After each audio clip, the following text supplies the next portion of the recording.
kirchnerismo es la diputada Stolbizer, que está acá con nosotros. Gracias por venir. No, gracias a ustedes por la invitación. Bueno, el presidente dice, estos son actos no judiciables porque son medidas políticas, la obra pública no tiene un mecanismo de asignación, en una regla, digamos. Sí. ¿Qué piensa usted? A ver, desde el punto de vista jurídico hay una cuestión, y sobre esto hay incluso hasta fallos de la Corte. Todos los actos administrativos son judiciables. Todos, absolutamente todos los actos administrativos son judiciables. Por lo tanto, reproche absoluto a esto. Pero creo que hay que entender y contextualizar la declaración del presidente Alberto Fernández. Esto no hay duda que forma parte de aquel pliego de condiciones que el presidente suscribe con quien hoy es su vice en el momento en que ella le cuelga la banda de candidato a presidente. Eso estuvo rodeado de un pliego de condiciones. El primer punto, o el más importante de ese pliego de condiciones, era la defensa judicial de la vicepresidenta, que a mi juicio hasta constituía casi un acto de humillación hacia alguien que había estado diciendo tantas cosas de ella que tuviera que salir públicamente a defenderla. Pero creo que ¿Cree que hay una intencionalidad ahí? ¿Algo medio como perverso o no? No es perverso, al contrario, lo demuestra a él en lo claro, en lo que es, en la aceptación de ese acto de humillación que, para ponerlo como presidente en este episodio que no reconoce antecedentes, precedentes en ningún momento de la historia ni en ningún lugar del mundo que la vicepresidenta nomine al presidente de la nación,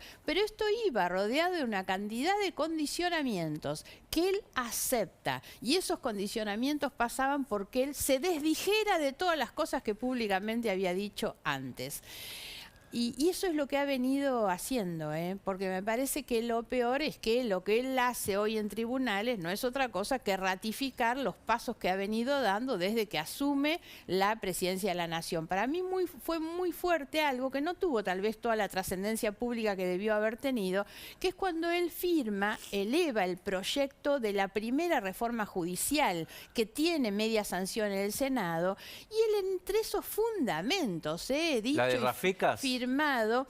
No, la reforma judicial esa que era en realidad un jubileo de cargos. La de Lozardo. Claro, que era creación de cargos. No había ninguna reforma judicial en realidad que apuntaba hacia el fuero federal. Claro, pero lo grave es que llenaba el fuero federal. Sí, entre los fundamentos es cuando él dice, en el gobierno anterior hubo una persecución de funcionarios por razones políticas.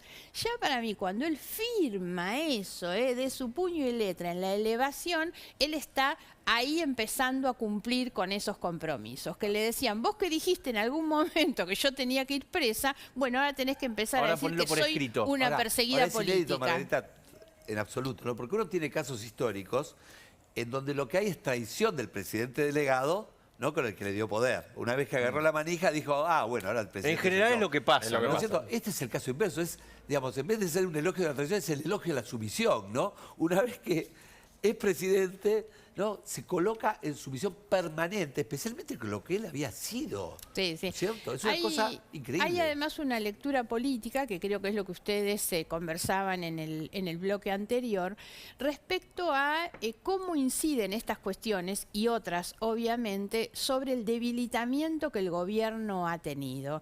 Es muy marcado el debilitamiento que produce, sin ninguna duda, el resultado electoral de noviembre, sí, claro. Y a partir de ahí una estampida del kirchnerismo como parte del Frente de Todos, pero si han habido, digamos, episodios que han debilitado la autoridad y la figura presidencial en este tiempo, han sido las cartas de la vicepresidenta. Todas esas cartas públicas que ella hace para marcarle la cancha han debilitado al presidente. A esto agreguemos la renuncia de Máximo Kirchner, las causas judiciales. El kirchnerismo tiene hoy una debilidad muy grande dentro del Frente de Todos.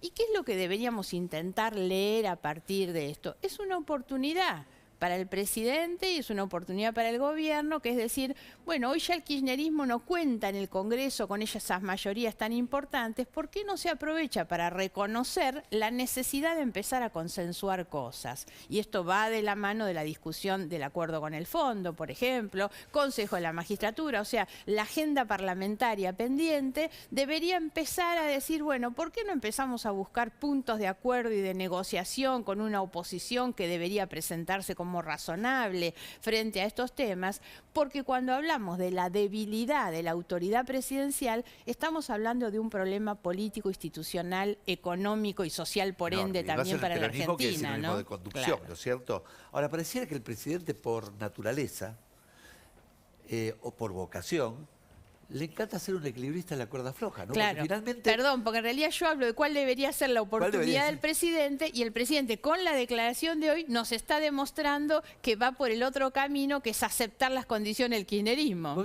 No ayuda a la Aceptarlas, unidad, ¿no dice es cierto? Margarita. Disculpame, Pancho, Sí. ¿no? Que te tapo, pero vos hablabas de estas cartas a los conurbanenses, ¿no? Estas epístolas de Cristina.